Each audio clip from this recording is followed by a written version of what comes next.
Jemaat yang saya kasihi, selamat pagi bagi kita semua. Sebelum kita melanjutkan aktivitas kita pagi ini, ada baiknya kita bersekutu dengan Tuhan lewat mendengarkan firman-Nya. Kita bersatu dalam doa. Terima kasih Bapa di surga atas kasih sayang-Mu yang kami rasakan. Kau masih memberikan kehidupan, tenaga baru, dan kesehatan bagi kami pagi ini. Kami hendak mendengarkan firman-Mu, berbicaralah kepada kami Tuhan, sebab kami sudah siap sedia untuk mendengarkannya. Dalam Kristus Yesus kami berdoa. Amin. Jemaat Tuhan, firman Tuhan renungan bagi kita pagi ini diambil dari kitab 1 Yohanes 4 ayat 14. Demikian bunyinya. Dan kami telah melihat dan bersaksi bahwa Bapa telah mengutus anaknya menjadi juru selamat dunia. Demikian bunyinya. Jemaat yang saya kasihi, suatu syarat mutlak yang layak menjadi saksi yang benar adalah orang yang melihat dan merasakan secara langsung suatu peristiwa yang terjadi yang dibawa ke pengadilan.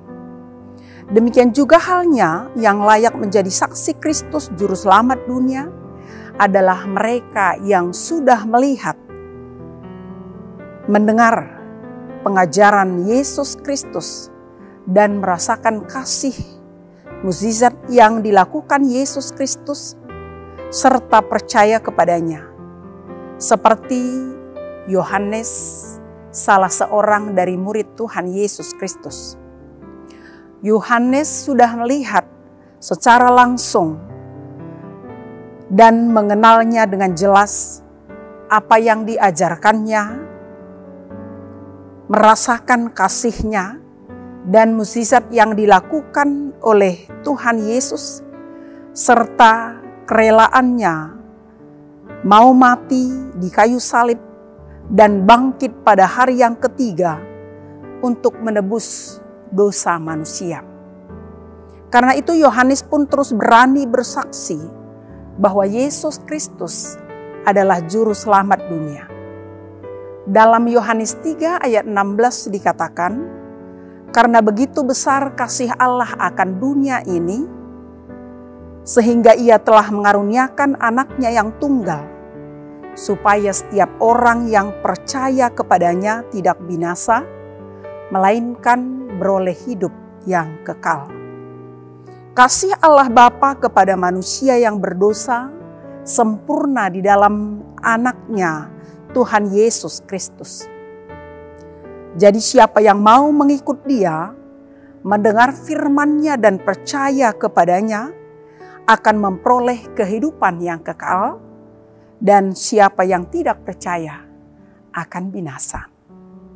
Jemaat yang saya kasihi, sebagai orang yang percaya kepada Tuhan Yesus Kristus dan merasakan kasih Allah Bapa, menjadikan kita mendasarkan kehidupan kita kepada Tuhan. Tuhanlah yang utama dalam kehidupan kita. Kita mengizinkan seluruh hidup kita dikontrol dan dikuasai oleh kasih Allah dengan cara menjaga hubungan kita tetap dekat dengannya setiap hari, dan hidup kita terus kita tunjukkan taat kepadanya, kepada firman-Nya, dan juga menjauhi dosa. Kita juga belajar untuk berbagi kasih. Kasih Allah memampukan kita untuk saling mengasihi satu dengan yang lainnya. Hanya jika kita mengasihi sesama kita yang kelihatan, barulah kita dapat dikatakan mengasihi Allah yang tidak kelihatan. Karena jika seseorang mengatakan mengasihi Allah, namun tanpa mengasihi sesamanya, mereka adalah sebagai pendusta. Kita harus menyadari bahwa seluruh kehidupan kita hanyalah karena kasih Allah saja. Dengan kesadaran bahwa kita dikasihi Allah dan kita tidak bisa hidup tanpa kasih Allah, maka hidup kita akan senantiasa dibaharui oleh kasih-Nya. Dan Tiada sukacita yang lebih besar dalam kehidupan kita bahwa kita mendengar dan mengetahui di mana Allah sangat mengasihi kita. Karena itu, marilah kita merespon kasih Allah di dalam kehidupan kita dengan saling mengasihi kepada sesama kita dan terus menyaksikan kasih dan kebesaran Tuhan.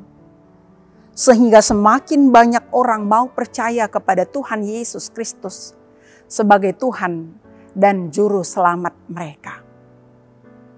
Amin. Kita bersatu di dalam doa. Terima kasih Tuhan buat sapaan firman-Mu. Engkau melayakkan kami menerima kehidupan kekal orang-orang yang percaya kepadamu.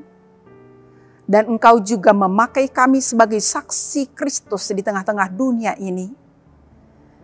Sehingga lewat kesaksian kami, semakin banyak orang mau menyatakan dirinya percaya kepada Tuhan Yesus sebagai Tuhan dan Juru Selamat mereka. Berkati seluruh jemaat Tuhan dalam aktivitasnya hari ini. Berkati setiap pekerjaan yang mereka kerjakan, memberikan buah yang baik, memberikan sukacita. Dan biarlah Tuhan juga melawat setiap jemaat Tuhan. Apabila ada yang sakit, tolong Tuhan sembuhkan lewat makanan, minuman, dan obat yang mereka konsumsi. Bagi mereka yang kekurangan, tolong Tuhan cukupkan yang perlu dalam hidupnya.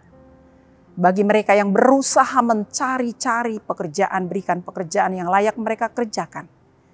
Bagi mereka yang memiliki masalah, biarlah Tuhan berikan jalan keluar. Bagi setiap anak-anak Tuhan dalam studi, Engkau berikan keberhasilan dalam studinya.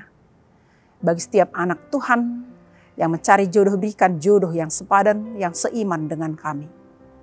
Berkati setiap orang tua, berikan hikmat bijaksana dalam membimbing mengayomi anak-anak yang Kau titipkan dalam setiap keluarga. Berkati juga hamba-hamba Tuhan yang menyampaikan firman-Mu, sehingga kuasa kebesaran Tuhan boleh nyata lewat pelayanan setiap hamba-hamba Tuhan. Ampuni kami akan salah dan dosa kami. Dalam Kristus Yesus kami berdoa. Amin. Jemaat Tuhan, selamat melanjutkan aktivitasnya. Tuhan Yesus memberkati kita semua. Shalom.